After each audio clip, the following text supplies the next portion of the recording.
क्या आपको पता है कि सबसे जल्दी तरीका क्या है अपने सिलेबस को खत्म करने के लिए? तो आज की ये वीडियो इसी टॉपिक पर है। इस सवाल का जवाब क्यों ना हम उन्हीं से पूछें जो पढ़ाई में काफी अच्छे हैं और जिन्होंने सबसे डिफिकल्ट एग्जाम्स क्लियर किए हैं। तो चलिए सबसे पहले हम देखेंगे कैल न्यूपोर्ट को कि वो इसके बारे में क्या बोलना चाहते हैं। कैल अपनी book how to become a straight A student में बोलते हैं कि डोंट रीड एवरीथिंग, यानी सिलेबस की हर चीज मत पढ़ने बैठ जाओ। इतना ही नहीं, कैल अपनी इस बुक में बोलते हैं कि हमारी बुक में जितने पेजेस होते हैं हमारे पास उन्हें पढ़ने का कभी भी पूरा टाइम नहीं होता, और अगर ये सीक्रेट स्टूडेंट्स को पता चल जाए तो मैक्सिमम स्टूडेंट्स बेफजूल के स्ट्रेस और एंजाइटी से बच सकते हैं। तो आप में से कई स्टूडेंट्स ये बोलेंगे, पर ये कैल न्यूपोर्ट है कौन और हम इनकी बात पर विश्वास क्यों करें? तो कैल ने दुनिया के one of the best colleges MIT Massachusetts institute of technology से पढ़ाई की है और अभी ये जॉर्ज टाउन यूनिवर्सिटी में कंप्यूटर साइंस के एसोसिएट प्रोफेसर हैं। तो आप इनकी एबिलिटी पर तो शक ना कीजिए। अब हम में से कई लोग ये बोल सकते हैं कि सर ये तो फॉरेनर हैं, इनका सिलेबस पैटर्न डिफरेंट है, इसीलिए स्ट्रेटेजीज भी डिफरेंट होंगी, और क्या ये हमारी इंडियन एजुकेशन सिस्टम में फॉलो होंगी? तो पहली बात तो ये है कि ऐसा कुछ नहीं है। हमारा कल्चरल डिफरेंस हो सकता है, लेकिन ह्यूमन साइकोलॉजी और ह्यूमन की लर्निंग एबिलिटीज सब सेम है। लेकिन फिर भी हम एक इंडियन एग्जाम्पल ले लेते हैं। ये दीपक रावत सर हैं, IAS district magistrate Haridwar Uttarakhand. ये भी कम्पिटिटिव एग्जाम्स की तैयारी के लिए यही रेकमेंड करते हैं कि लेस इज मोर, यानी उतना ही मटेरियल पढ़ें जितने की रिक्वायरमेंट हो, क्योंकि जितना ज्यादा मटेरियल हमारे पास होगा उसे देख देख कर ही हम काफी स्ट्रेस में आ जाएंगे, क्योंकि वो हमसे कभी भी खत्म तो होने वाला है नहीं। इसलिए do not study all the material that is given. एक बात याद रखें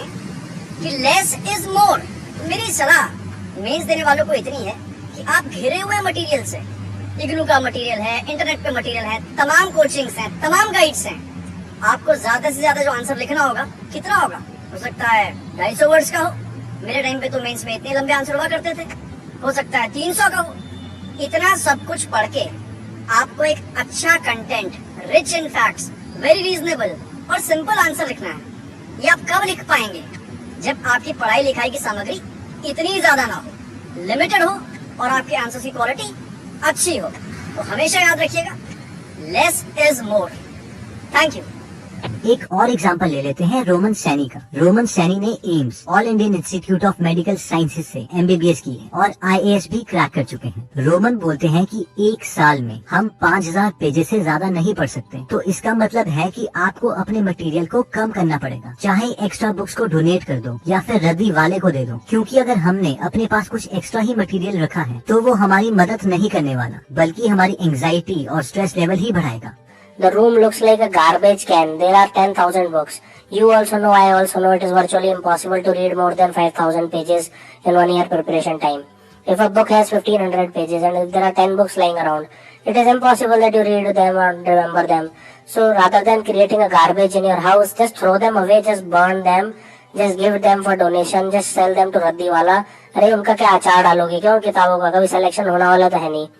इतनी सारी किताबें रख के क्या करोगे? इससे पहले कि हम देखें कि हमने कौन से सिलेबस का पोर्शन को पढ़ना है और कौन से सिलेबस के पोर्शन को छोड़ना है, पहले हम इस बात को डिटेल में समझ लेते हैं कि why covering less syllabus will give you more marks. Actually reality में सिर्फ लेस सिलेबस ही आपको ज्यादा मार्क्स नहीं दिला सकता, बल्कि लेस एफर्ट भी आपको ज्यादा आउटपुट दिलवा सकता है। इसको अच्छे से समझने के लिए हम इस प्रिंसिपल को समझ लेते हैं जिसे 80-20 प्रिंसिपल कहा जाता है, या फिर परेटोज प्रिंसिपल, यानी कम एफर्ट लगा के ज्यादा कैसे अचीव करें। तो क्या है ये 80-20 रूल जिसकी तरफ सब इशारा कर रहे हैं? एक्चुअली ये 100 साल से भी पहले यानी 1897 में एक आदमी था जिनका नाम था विल्फ्रेडो परेटो, जो कि इटालियन इकोनॉमिस्ट थे। वो इंग्लैंड में वेल्थ डिस्ट्रीब्यूशन यानी किसके पास कितने पैसे हैं उसे स्टडी कर रहे थे, और उन्होंने नोटिस किया कि 80% पैसा और जमीन 20% लोगों के पास है, और उन्हें लगा वाह ये तो बहुत अमेजिंग पैटर्न है। फिर बाद में जब उन्होंने इसी प्रिंसिपल को और फील्ड में देखना शुरू किया तो उन्हें पता चला कि ये प्रिंसिपल तो हर जगह फॉलो होता है, यानी कम चीजें करके भी आप ज्यादा अचीव कर सकते हैं। जैसे 20% मूवीज बॉक्स ऑफिस में 80% कमाई करती हैं। आप 80% टाइम अपने 20% कपड़े पहनते हैं। 80% लोगों को डिक्शनरी के सिर्फ 20% शब्द आते हैं, और एक्चुअली में यही रिक्वायर्ड है। 20% क्रिमिनल्स 80% क्राइम करते हैं। दुकान में पड़े हुए 20% प्रोडक्ट्स ही 80% सेल्स करवाते हैं। 20% कार ड्राइवर्स की वजह से ही 80% एक्सीडेंट्स होते हैं। 20% स्टूडेंट्स ही 80% एग्जाम्स क्लियर करते हैं और हम अपना 80% टाइम अपने 20% दोस्तों के साथ ही गुजारते हैं। इन शॉर्ट आप कोई भी फील्ड ले लो, चाहे वो आपकी स्टडीज हो या फिर आपकी पर्सनल लाइफ, मेजॉरिटी ऑफ चीजें आपकी माइनॉरिटी ऑफ एक्शंस पर डिपेंड करती हैं। अगर हम इसी प्रिंसिपल को किसी और एंगल से देखें तो हम कह सकते हैं कि हर चीज इक्वली मैटर नहीं करती। इसी प्रिंसिपल को द वन थिंग बुक में भी बताया गया है। ये एक सबसे बड़ा झूठ है जो हमें बचपन से बता दिया जाता है कि हर चीज बराबर है। कुछ भी बराबर नहीं है। क्या आपका मूवी देखने का डिसीजन या फिर बीमार पेरेंट्स का ध्यान रखने का डिसीजन बराबर है? नहीं। क्या आपकी 5 उंगलियां बराबर हैं? नहीं। क्या हर प्रोफेशन बराबर है जो आपको इक्वली इनकम कमा के देगा या फिर सोसाइटी में रिस्पेक्ट देगा? नहीं। क्या आपके हर टीचर की क्वालिफिकेशन बराबर है और उनके पढ़ाने का स्टाइल बराबर है? नहीं। इन शॉर्ट हर चीज डिफरेंट है। कई चीजें ज्यादा इम्पोर्टेंट हैं और कई कम इम्पोर्टेंट, और ये प्रिंसिपल आपकी स्टडीज में भी यूज होता है। एग्जाम्स में majority of questions minority of topic से पूछे जाते हैं। अब इसका मतलब ये भी नहीं है कि एग्जैक्टली 20% ऑफ द सिलेबस से आपसे एग्जैक्टली 80% क्वेश्चंस पूछे जाएंगे, लेकिन मैं आपको ये पूरी कन्विक्शन से बोल सकता हूँ कि ऑलमोस्ट 40 से 50% टॉपिक से आपसे 70 से 80% क्वेश्चंस पूछे जाएंगे। यानी आपका आधा सिलेबस ज्यादा इम्पोर्टेंट है। अगर आप ये चीज समझ गए हैं तो अब हमारी सक्सेस अब इस बात पर डिपेंड करती है कि क्या हम में ये स्किल है कि हम वो 40 से 50% सिलेबस सिलेक्ट कर सकें, जिससे हम आसानी से एग्जाम्स में दिए गए ऑलमोस्ट 80% क्वेश्चंस के आंसर्स दे सकें। अब इससे पहले कि मैं आपको सजेस्ट करूं कि कैसे हम वो सिलेबस का मोस्ट इम्पोर्टेंट सेक्शन सिलेक्ट करें, पहले मैं एक कंफ्यूजन को क्लियर कर देता हूं जो मैक्सिमम स्टूडेंट्स के मन में होती है, और वो ये है कि हम में से कई लोग इस थॉट को भी अपने माइंड में नहीं लाना चाहते और डर जाते हैं कि क्या हम सिलेबस का कुछ पोर्शन ही छोड़ देंगे। तो ये डर एकदम नॉर्मल है। मुझे भी पहली बार ऐसा ही लगा था। तो अब सवाल ये आता है कि इस थॉट से जो डर लग रहा है उसका क्या करें। तो इसके लिए मैं आपको सजेस्ट करूंगा कि हम खुद को समझाएं कि हम सिलेबस का कुछ पोर्शन नहीं छोड़ेंगे, बस सिलेबस को खत्म करने का सीक्वेंस थोड़ा चेंज कर देंगे। यानी सबसे इम्पोर्टेंट सिलेबस का पोर्शन सबसे पहले खत्म करेंगे और उसके बाद rest of the syllabus. In short सिर्फ लर्निंग सीक्वेंस चेंज करना है, कुछ छोड़ना नहीं है। तो अब नेक्स्ट आता है कि सिलेबस का सबसे इम्पोर्टेंट सेक्शन कैसे सिलेक्ट करें। वैसे तो ये स्किल प्रैक्टिस के साथ आती है। जितनी ज्यादा आप क्लासेस अटेंड करते हैं, जितने ज्यादा आप टेस्ट देते हैं, उससे ही आप में ये स्किल आती है कि इम्पोर्टेंट क्या है। फिर भी कुछ जनरल टिप्स हैं जिन्हें यूज करके आप अपनी बुक्स का सबसे इम्पोर्टेंट पोर्शन ढूंढ सकते हो। तो सबसे पहली टिप आती है कि सिर्फ सिलेबस पर कंसंट्रेट करो। अगर आप बोर्ड एग्जाम्स या किसी कॉम्पिटिटिव एग्जाम्स की तैयारी कर रहे हैं तो कभी भी सिलेबस के बाहर के टॉपिक्स को कवर ना करें। अब हम में से कई लोग ये कहेंगे कि सर हमने देखा है कि आउट ऑफ सिलेबस भी क्वेश्चंस पूछे जाते हैं। तो इसके लिए यही आंसर है कि अगर आते भी हैं तो हमने उस पोर्शन पर कंसंट्रेट करना है जहाँ से ज्यादा क्वेश्चन पूछे जाते हैं, ना कि सिलेबस के उस पोर्शन पर जहाँ से 3 साल में एक बार कोई क्वेश्चन पूछा गया है। अगर हमने डिफाइंड सिलेबस को खत्म करने से पहले ही आउट ऑफ सिलेबस चीजें कर देते हैं तो वो एग्जाम पॉइंट ऑफ व्यू से कम्प्लीटली यूजलेस है और हम अपने कॉम्पिटिटर से एग्जाम्स होने से पहले ही पीछे हो चुके हैं। नेक्स्ट टिप आती है कि लास्ट ईयर्स के क्वेश्चंस करें। ये सबसे बड़ा फीडबैक है जो आप ले सकते हो अपने एग्जाम्स का सबसे इम्पोर्टेंट पोर्शन ढूंढने के लिए। आपकी जजमेंट गलत हो सकती है कि किस सब्जेक्ट का सबसे इम्पोर्टेंट पोर्शन कौन सा है, लेकिन अगर आप हर एक टॉपिक या चैप्टर खत्म होने के साथ साथ उस टॉपिक के लास्ट 10 ईयर के क्वेश्चंस करते हो तो एक पैटर्न ढूंढ लोगे और आपको एग्जैक्टली पता चल जाएगा कि सिलेबस का सबसे इम्पोर्टेंट पार्ट कौन सा है जिससे क्वेश्चंस पूछे जा रहे हैं। अब अगर आप बोर्ड या कॉम्पिटिटिव एग्जाम्स की तैयारी कर रहे हैं तो लास्ट ईयर के क्वेश्चंस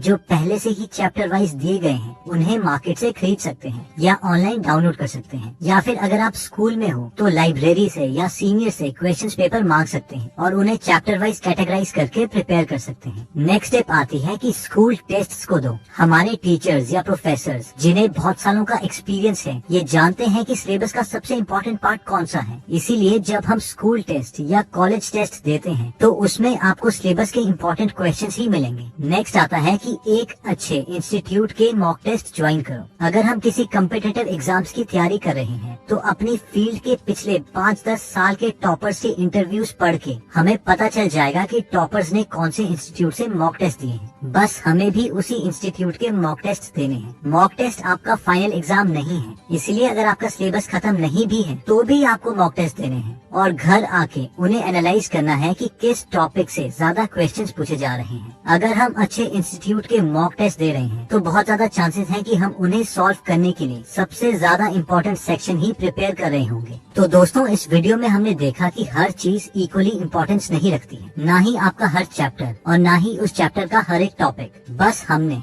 सबसे ज्यादा इम्पोर्टेंट चीज को पहले खत्म करना है और उसके बाद एक्स्ट्रा टॉपिक या सिलेबस का पार्ट करना है, क्योंकि 80-20 प्रिंसिपल यही कहता है कि मेजॉरिटी ऑफ रिजल्ट्स आपको माइनॉरिटी ऑफ टास्क करने पे ही मिलेंगे। और फिर हमने अपने सिलेबस का सबसे इम्पोर्टेंट पार्ट जानने के लिए 4 मेथड्स देखे थे, जिसमें पहला था कि अपने सिलेबस से एक्स्ट्रा पोर्शन को तब तक न छुएं जब तक आपने एक बार पूरा सिलेबस खत्म न कर दिया हो और एक बार रिवीजन कर ली हो। वैसे मेरे ओपिनियन में एक्स्ट्रा कुछ भी ना करें, उससे बेटर वो टाइम दोबारा रिवीजन या मॉक टेस्ट देने में इन्वेस्ट करें। हमने दूसरा मेथड किया था कि लास्ट ईयर के क्वेश्चंस तो आपको करने ही करने पड़ेंगे, क्योंकि ये सबसे बड़ा कंपास है कि आप अपने गोल की तरफ ही एफर्ट कर रहे हैं या किसी यूजलेस डायरेक्शन में। हमने तीसरा मेथड देखा था कि स्कूल टेस्ट या इंस्टीट्यूट के कॉलेज टेस्ट देकर भी आपको आइडिया मिल जाता है कि सिलेबस का सबसे इम्पोर्टेंट पोर्शन कौन सा है। फोर्थ मेथड था कि आप लास्ट ईयर के टॉपर्स के इंटरव्यूज देखें और अगर किसी पर्टिकुलर इंस्टीट्यूट से काफी सारे टॉपर्स ने मॉक टेस्ट दिए हैं तो हमें भी उसी इंस्टीट्यूट के मॉक टेस्ट देने हैं। और मॉक टेस्ट देने के लिए हमें सिलेबस खत्म होने की वेट नहीं करनी है। और फाइनली, इस वीडियो का मकसद ये नहीं है कि आप अपना सिलेबस छोड़ दें, बल्कि ये है कि सबसे पहले उन कॉन्सेप्ट्स पर फोकस करें जिससे सबसे ज्यादा क्वेश्चंस पूछे जाते हैं। और एक बार अगर आप उस पोर्शन को खत्म कर देते हैं, तब आप बाकी सिलेबस के पोर्शन या कॉन्सेप्ट्स पर फोकस कर सकते हैं। दोस्तों, अगर आप फ्री में हिंदी ऑडियो बुक समरी सुनना चाहते हैं तो डिस्क्रिप्शन में दिए हुए लिंक पे जाकर